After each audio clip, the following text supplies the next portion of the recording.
Welcome to Next Round with me, Dale McDermott. And me, David W. Higgins. A young Irish look at the economy, politics and society. Covering home and abroad. For the thinkers, the dreamers and the doers, this is Next Round. Hello and welcome to the latest episode of Next Round. And this is a different episode of Next Round because you can actually see us. Well, for those who are watching on YouTube, this is our first ever episode of Next Round by video. And again, thanks to all of our listeners who've been listening to us so far. Today we have a packed agenda and we want to talk about a few different things today. First of all, house price increases. So there has been a Daft quarterly report that has been released again today for quarter two for 2024. And it's shown an increase in house prices and a return of house price increases in Ireland. So we want to look at that and everything with respect to loan to income ratios. Also, post-election fallout. So last week, you'll recall, we had Hugh O'Connell on the podcast, who is the political editor for the Sunday Times in Ireland, for post-election fallout, and with speculation rife that there'll be an election later on this year, possibly towards October in Ireland. We want to further dissect that. And also, in the UK, where I am now, the election is in full swing and less than 10 days to go. Nigel Farage is gaining ground and Rishi Sunak in the UK is losing ground. So we're going to look at what that has in store and where we think it will go. If you do like this podcast, please continue to like it, subscribe and follow us on all social media platforms, including YouTube. But before we dive into our content, David, maybe you might just chat about why are we on video and why we thought this would be a good idea. Did we think it was a good idea? Yeah, no, we did. But the reason we thought it would be good Did is... we? Yeah, no, the reason we thought it would be good is people consume podcasts through video as well as audio nowadays. You always think of the likes of the Joe Rogan podcast, who we are in many ways not trying to emulate, but in some ways are. It just gets you the wider reach. But the other thing that we think could be quite fruitful for the podcast is to be able to do clips on top of this, such that anything that we might say that's a highlight point, any comments that guests make, I can think of a couple of things that Hugh said last week that would be great to get up on Twitter or some other platforms, and that can kind of just build the audience from there. So that's the thinking, and that's why we're going ahead with it. And I think we'd ask for everyone to bear with us as well. We're not going to get it right. It won't be perfect. It'll be a bit sloppy as we start, but we're having a lot of fun here, and we hope you will too by listening to us and watching us. So bear with us, and we hope you have a lot of fun along the way. So let's, I think, dive into our agenda. And the first piece we want to talk about is house prices. So house prices have been increasing. Daft.ie have released their quarterly house prices report for Q2 of this year, and it shows that house prices nationally have risen by an average of around 3.8% in the second quarter of this year.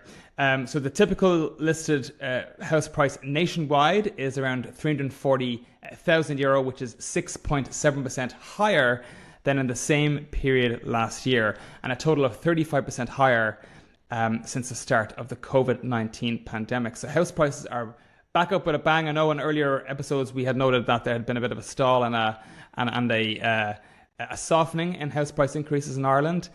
That news has indeed changed. And if we just look at some of the breakdowns by city, so if we look at Dublin City, for example, the average listing price with a year-on-year change is listed at €453,000, up 4.7%. But if we go to the likes of, let's say, Galway is listed at €402,000, up 12.2%, and Limerick, €292,000, up 12.5%. The Trinity College economist Ronan Lyons, who obviously does lots of this work with Daft.ie and does a lot of great work, has put this down to really being mostly attributed to a simple case of supply and demand. He's quoted as saying there's a relatively clear relationship between the availability in the market and then what happens with respect to prices. So with that, house prices are on the increase again. And David, I know one thing you've been looking at is what does that mean with respect to loan to income ratios?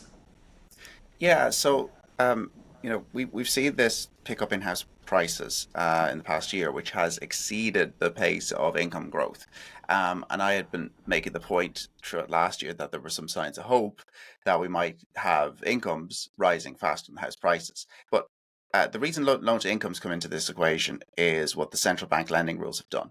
So up until the start of last year, first time buyers and second and subsequent buyers were limited to borrow 3.5 times their income. These were new caps that were brought in by the central bank in the middle of the last decade to try and stop a repeat of the last housing boom bust that we had. However, there was a lot of pressure on the central bank to ease some of these rules, in particular for first time buyers, to be able to try and give people a leg up in the market. And so what we have now is kind of a hybrid system where for your second and subsequent house, you can only borrow 3.5 times, but for your first house, you can borrow 4 times. And that is a way of And giving first time it buyers can a hand. go a bit beyond four as well, right? I think there's some exceptions banks can make if they deem it to be responsible, but roughly I think it's four. Yes, it is. What you care about if you're the central bank is there risky lending out there? Are there people out there who have borrowed, 4.5, 5 times their income and are at risk of not paying it back? I mean, if you go back to the boom years in the '05, '08 kind of years, you would have had the average loan to income ratio being around 4.5, which was quite high. But what I found remarkable was just a chart that I picked up on whereby I was unaware of how low those loan to income ratios used to be in the kind of pre 2000s years. So Mhm. there's data that goes back to the 1990s where the average loan to income ratio was actually somewhere like 1.75. It was half of well below half of what it is today, and that just speaks to how the um, when that housing boom came along from the 2000s onwards during the Celtic Tiger, it set a new structural expectation, you might say, about what people borrow to be able to get their first house. And whilst 3.5 or 4 is it's probably a sustainable level for people. If you go to Australia, you'll find that you might be borrowing 9 times your income. I mean, that country is at massive risk of a property bust in line of what we had after the '08 crash. And it just speaks to how risky some other countries are. But whilst a lot of risk has been taken out of the system by putting in these limits, it's still quite a high multiple. It is still a level that is just higher than what habitually people used to have to do. Or so people only ever needed to borrow maybe 2 times their income to buy houses in the kind of 1990s or pre-1990s housing markets, because that was the that's all you needed to borrow, essentially. That seems to be where that whole environment had come from.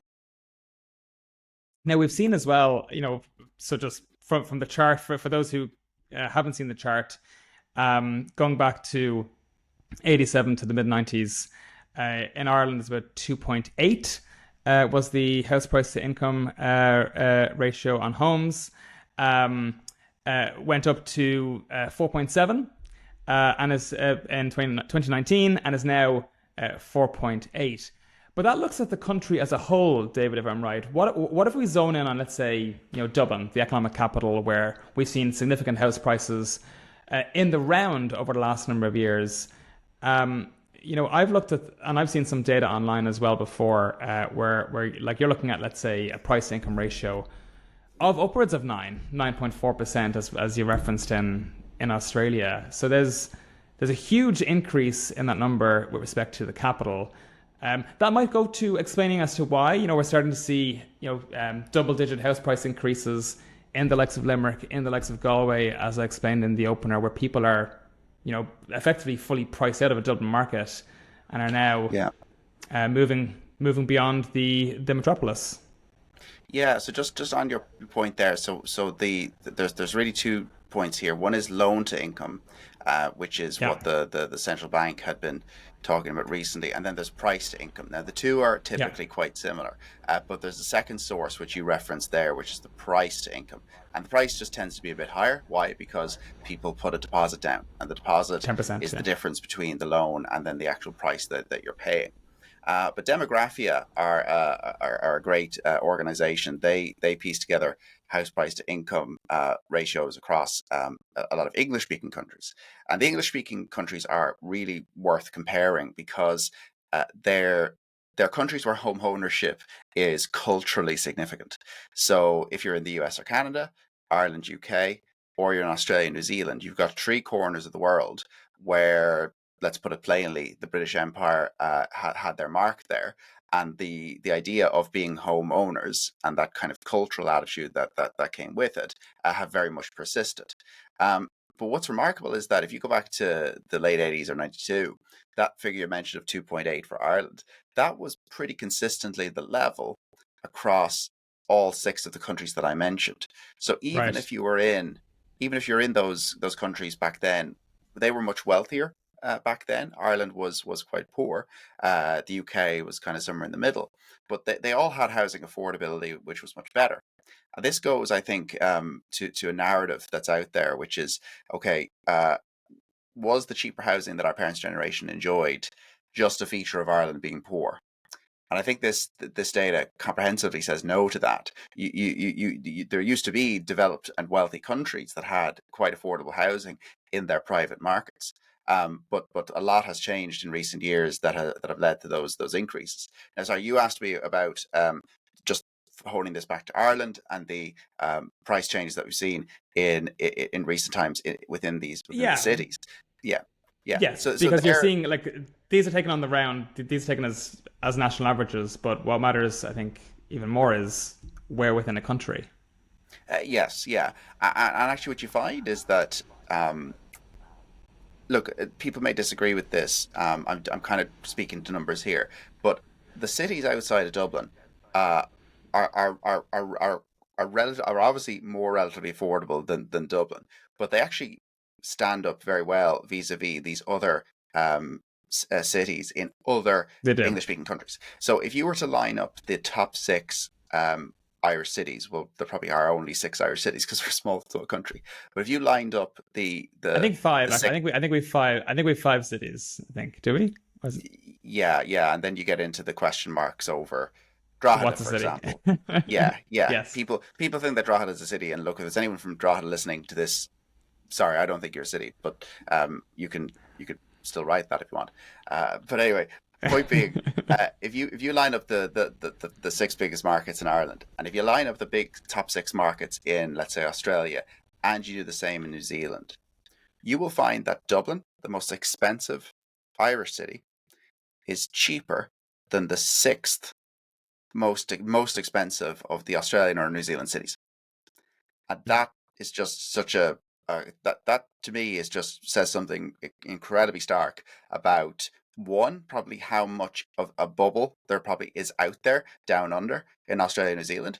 Um, but it also speaks to how Ireland, by bringing in macroprudential rules like the central bank did, has stopped another runaway bubble in Ireland. Now, that doesn't mean that housing in Ireland is easy or is affordable or is in any way accessible to people. That's a whole kind of separate thing. But at least we haven't gone to the extremes that some other English speaking countries have. No, we haven't. But I think the other point then that comes into this is, with house prices continuing to increase, um, you mentioned that there was a political impact to the central bank where there was pressure in terms of them, releasing the valve just a little bit to allow that pressure to be released and to allow people to get onto the property market, especially those who are first-time buyers. Um, but of course, there is that price to income is one, price to rent is the other, I think, as well, and how rental and the rental report will be released in August, I believe, is the next one that DAF will do. So I'll be curious to see how that continues to increase. But with Ronan Lyons making the case that, look, this is simply a case again of lack of supply, ever increasing demand. This problem isn't going away. And No, the it's net not. political problem that this problem isn't going away.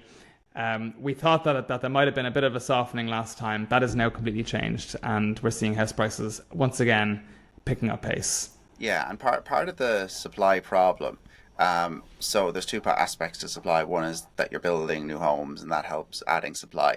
But really, in any given moment in the property market in Ireland, the supply is actually people selling their existing homes. That's what can Yeah. have a major impact on the given price pressure in the short term.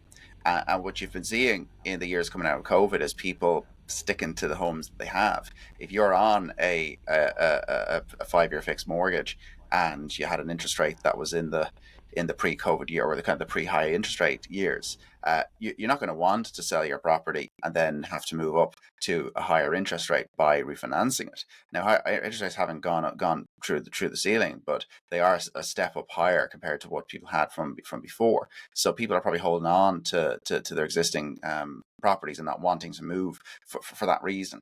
So that also hinders the supply side, which then creates more pricing pressure as you still have a continual new flow of first-time buyers coming into the market looking to buy.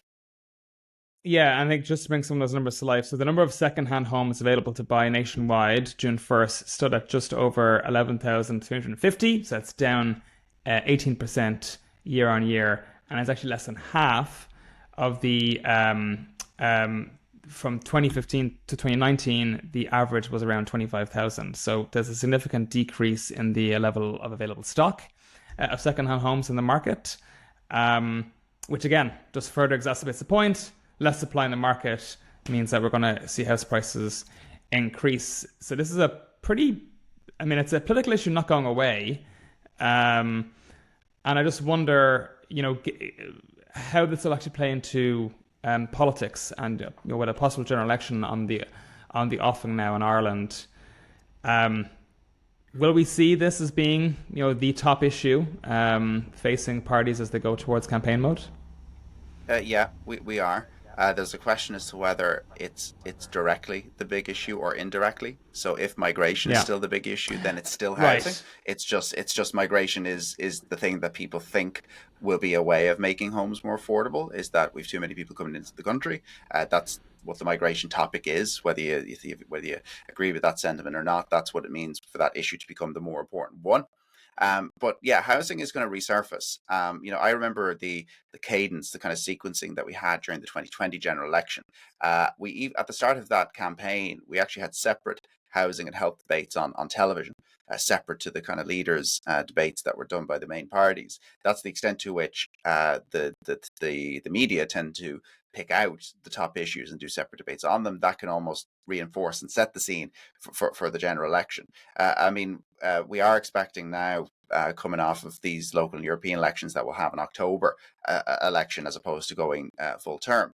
The challenge is, part of the reasoning for that is that you're now looking at 4, possibly 5 by-elections. As you mentioned last episode, Dale, we could be looking at Michael McGrath becoming European Well, Commissioner. and it looks like from the news today, it seems to be that Michael McGrath is all but named as the next commissioner for Ireland, which means there will be a by-election, a fifth or sixth by-election then with his seat in Cork up for grabs as well. Yes. So Yeah. So the question is, timing is one thing. Do they do it pre-budget, post-budget? I think it might be pre-budget. I'm constantly pushed back on, but by people when I say that. Yeah, but I disagree with that one. I think it's post. But you do? What's your case for pre? I'd love to know it. Well, the case for pre is, I think, it's a coalition, so 3 parties. If you go to an election, if you go to a budget, all the compromise has already happened. So Fine Gael, Fianna Fáil, Green Party have already compromised, and if they all go out together then saying that this is the budget they want, you can't necessarily campaign for Fine Gael wants this, Fianna Fáil wants that. It's the compromise has already been made, and we're going to go forward. I think if you go before that, it gives everyone political license to make their point. So Fine Gael can say, if elected and if we get more seats in a government, we are going to do this for the next available budget. Same for Fianna Fáil, same for the Green Party. Well, I think if you go post-budget, you campaign on a compromise, and you're almost all singing off the same hymn sheet, which I don't think is a very smart move. I think if you go beforehand, you have that license to campaign and go out there. That's my view. If I was advising people in government, that's what I would be advising for. But I'm not.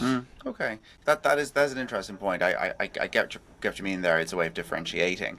The argument against it might be that, well, these three parties have already stuck together for 5 years on a program for government. So does not having a budget give you enough differentiation?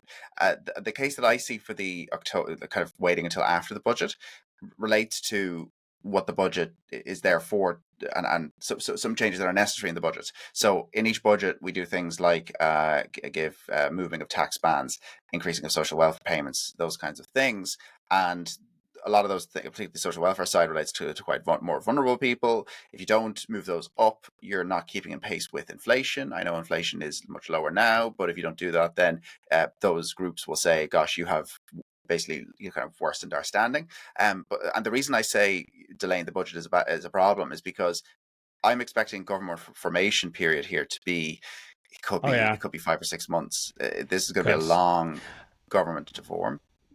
But even if you go for an election in October, like you still will not have passed the social welfare bill or the finance bill because they take a number of weeks to go through the Dáil and Shannon. You will pass the excise rules that day, but the actual finance bill and social welfare bill, which that it goes through the various stages in Parliament, it goes through committee, etc. That takes weeks. So I think even if you go in October, I mean, you wouldn't have a finance bill passed by until Christmas anyway. So that's why I think the case to go early and go just get it over and done with and do it in a campaign mode might make more sense. But we'll It see. might then also come down to the point of, well, so Fine Gael in particular, but also Fianna Fáil, love the idea of stability. I mean, it was 10 years ago. I remember the Stability Treaty. We had a whole treaty on it. I know that was European Union stuff, but the messaging that these parties love to project is the idea of a safe pair of hands. And Yeah. if it's the case that you disrupt the budget by running the election instead, it might look a little power hungry. It might look a little, it might just look a little, kind of Well, going opportunistic. the unknown, I think fair point, but I think the unknown piece of this actually is the Green Party. So actually, since our last episode, Eamon Ryan, leader of the Green Party, has resigned. He is standing down as leader of the Green Party to hand over the reins to a younger generation, as he said himself. So they're going to go through their own leadership election now. I think we've got two candidates in the running right now, and once that new leadership comes in, they might be the leg on the stool, on the three-legged stool that actually is loose, and they might be the people actually who say, look, this has lost democratic legitimacy. Another leader of a party, we need to go and get a mandate again from the public, and that's why they might go. It might not be Fine Gael or Fianna Fáil. It might actually be that call. It might be, I think, the Green Party who actually are Yeah, the that people crossed my who. mind too, especially as there seems to be a bit of a split now in that Roger O'Gorman has talked about forming a progressive alliance for the election, which could be linking up with Soc Dems and And Labour. that's, yeah, Um, Soc Dems and Labour, yeah. yeah, whereas Pippa Hackett was a little more to the messaging of we'll talk to everyone. Because let's face it, when the Greens go into government, they have to talk to either Fine Gael or Fianna Fáil, and they have done a deal with Fianna Fáil 15 years ago or so, and then have done it again with Fine Gael, Fianna Fáil. Yeah. So good luck only building your coalition around parties that at the last election combined were the same as your seats. And she's a senator, isn't she, Pippa Hackett? Yeah, Is she a yeah, that's senator? a major problem for Yeah. them as well. I mean, Yeah. she'd be on the debate stage during the general election, trying to get a seat that she probably won't. Right, yeah. And then I think she joins the pretty short list, I think, of leaders who were in the Seanad. I think Kieran Cannon was the leader of the Progressive Democrats until they wound up in 2011, was it? I think they wound up. Yeah, it was the 2007 election, which led him into the Shannon as 2007, leader. then he became leader, and then, they A few wound years up in 2008, I think, and then he joined Fine Gael Fine Gael thereafter thereafter, yeah, yeah. in Galway. Richard Yeah, Mulcahy, a leader of Fine Gael, was actually for a brief that's period of right. time in the Shanadas as well, I think, and that was just a quirk around seats at a general election. Like the Taoiseach of any government has the right to appoint two people to the Shanad, well, 11 people to the Shanad, but then also name two members of cabinet from the Seanad. So if Pippa Hackett, becomes leader of the Greens, there's a chance then that she could get a senior ministry through that route. I mean, she already has a seat at cabinet as a Minister for State via the Seanad. So there's kind of a quirk there whereby she's already there. This makes me think then about so David, you're saying post October, I'm saying pre October. Maybe we should have a bet. And speaking of election betting, we should look at the UK, because the Conservative Party have been in a lot of hot water right now. This campaign just seems to be going from crisis to crisis, mishap to mishap. So for those who are not fully aware of this in the UK, I'm commenting about and making a jibe about the election scandal on betting. So a bunch of political advisors, those who are on the inside of power and had the inside scoop, made a bunch of political bets, went down to Paddy Power and put 20 quid on the date of the election. And I saw a very funny graph on X, Twitter, whatever you want to call it, this week, where basically it kind of showed, it plotted by day the number of political bets for the next general election date. And then, of course, just before the date was announced, it completely shot up to around 5,000 bets being made across the country, which was pretty funny. Also saw a funny picture of number 10 Downing Street with the number 10 changed to a fraction of 10 to 1 with a reference to the odds, which I thought was pretty funny as well. But all that said, serious point is that the UK is into its last 10 days of campaigning in the election. And there's so many polls coming out right now, but huge sample sizes of polls being released as well. And what the net we're seeing here is that Labour are still maintaining their command over the Conservatives and over Reform. But we have seen Reform make a pretty consistent increase and are now starting to actually overtake the Conservatives in the latest polling here as well. So, you're seeing Reform and Nigel Farage make a pretty big impact on the polling situation. And there was a article in today's FT as well, which said that since January, Conservatives have shed a third of voters. So those who actually intended to vote Conservatives, they lost about a third of them, which I think further underscores the high volatility in voters. So just to give some data points on this, David. So the survey which basically looked at 16,000 voters, so huge sample size, found that 32% who said that they were initially going to vote Conservative had changed their mind. And if we go further into that, Reform UK were able to attract 8% of the Tory voters, 6% went to Labour, 7% are now undecided, and 9% said they're not going to vote at all. But it's interesting, we are seeing kind of neck for neck taking of supporters from Reform and also from Labour. Yeah, Reform have certainly held up. They've risen up and held up. So throughout the campaign so far, there was a burst after Farage took over as leader of Reform, but it didn't peter away. He's held it. There might be some challenge around the comments he's made in the past couple of days around Ukraine. Basically, what did he say again? Well, I don't know the exact quote, but he's alluded to the idea that the EU, or kind of the broad kind of NATO alliance, had kind of provoked the war in Ukraine. Now, Farage himself fighting back today with a massive blow-up poster of a headline from around 2015, where Boris Johnson, then Mayor of London, I believe, basically said that the EU had somewhat prompted the initial war with Ukraine and Russia, which was then kind of around the annexation of Crimea and some of the breakaway regions. So similar point being made by a future Tory party leader and prime minister. So he's trying to make the point that what he's saying is not so far outside the mainstream. But I think I said 2 episodes ago that in a way Reform still kind of don't matter, and I still think that is true. So the thing I'm looking at a lot is the MRP. So these are a series of polls that are done where pollsters try and get down to each of the 650 or so constituencies in the UK, and figuring out where the seats might actually be taken. And Reform are showing up now in some of these models, which is significant.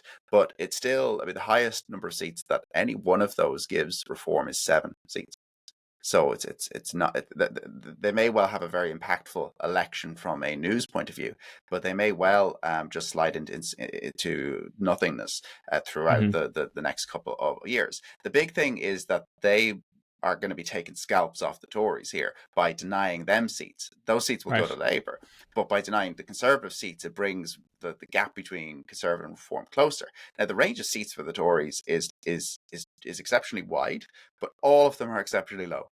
As a bit of background, the Conservatives at the last election had 344 seats, or excuse me, that's the number at the dissolution of Parliament there Yeah. at the a couple of weeks ago. So 344. The most I can see as a seat projection of any of the seat projections done in the past during this election campaign is 155. So you're talking about And the them being lowest is overturned. down to double digits, right? I'm seeing some in double 53. digits. 53. 53. Wow. Yeah, That yeah, is, yeah. I mean, I'd take the midpoint there, which is won yeah. by YouGov. YouGov are pretty experienced in this. They're giving the Tories 100 and 108. But that is still, I believe that would be their lowest ever result in modern times, and gives Labour a 200 seat majority. Hmm. Yeah. So that Wow. is Which is, just yeah, it's yeah, it's a really, and it's, what I will say, David, is, and my pushback to you would yeah, be, I just don't know if and there's still a bit of time to go here. There's 10 days to go. We have to see, what effect Farage's comments on Russia and Ukraine will have. I actually suspect it won't be as reactive as I think some of the media has given it, to be honest. I just don't know if the polling is fully capturing the impact which reform can have. And look, I know it's very difficult in a first past the post system. Actually breaking through the established system is really hard. 7 seats, I think, is still a pretty impressive feat. I think, though, at the end of the day, I think actually could be a bit more than that. And I think there's a bit of time to go on this yet, and I think that there's some marginals that I've been looking at where I think, that there might be some impact here. But I say this, David, because if you look at some of the data on kind of where the vote's going and where the increase is coming from, young people, surprisingly, they've seen a good bit of jump in their support from young voters as well, and with a huge number of young people registering to vote before cutoff last week. And their campaign tactics, I will add as well. If you look at, and I know for years, we've said that social media doesn't really fully matter. I don't really buy that as such anymore. I think it's huge. I think it's really impactful. They are resonating with young voters. So my watch out here would be, I think they'll do better than everyone thinks they will. yeah. That's certainly possible. It will depend on, I guess, where they do well, Yeah, because they well come in with 20, even 25% of the vote nationwide.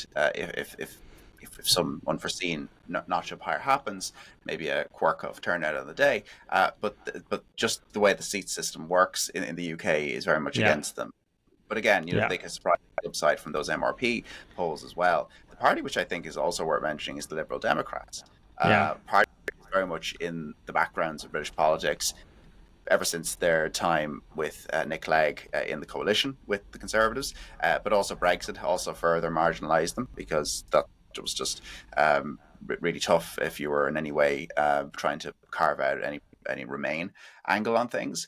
But some of that YouGov MRP I mentioned has Lib Dems taking 67 seats. So with the Tories at just over 100, you're talking about a very diverse opposition, where normally in the UK you have a very large opposition of just one party and the other parties are quite small. You're going to have the Lib Dems getting significant time to actually challenge this new totally. massive party government, and that actually might even lend kind of some further recovery to that party as well. And I think one of the pieces that we're seeing the Tories start to campaign on now is almost already accepting that the loss has happened before people have even voted. But what we're also seeing now is this kind of, they're into warning mode. Look, we know we're going to lose. We know we haven't got this one, but we still have to have a functioning opposition in a democracy, and therefore, by trying to deny Labour and limit their supermajority as much as possible, then that's what they're going to call for. And then it turns to basically, if let's say the supermajority does come in, that's license for big, bold moves. And one of them I was thinking of during the week was, Labour's chances of getting this much of a win, again, I think is significantly, off the cards. Unless they play a blinder in government, which I think is hard for anyone to do. But kind of, do they force through the big changes like political voting reform? Do they move to alternative vote, proportional representation, and some way that would effectively, guarantee diversity within Parliament? Yes, it would allow the likes of Reform and other smaller parties and other fringe parties to actually get representation. But it could deny the likes of the Conservatives from really ever governing solo ever again. Yes, it would probably lead to... yes, it would. You're right on that front. It would. It may in the long term then also lead Labour having to talk to the Lib Dems and other parties there. I have seen it said that Labour might consider also stacking the House of Lords in a large way to try and give some diversity there and to try and make sure they can get their bills passed. I mean, passing Parliament would be easy with a crazy large majority. Yeah. Dale, I saw that Keir Starmer was at the Taylor Swift concerts, the Eras tour.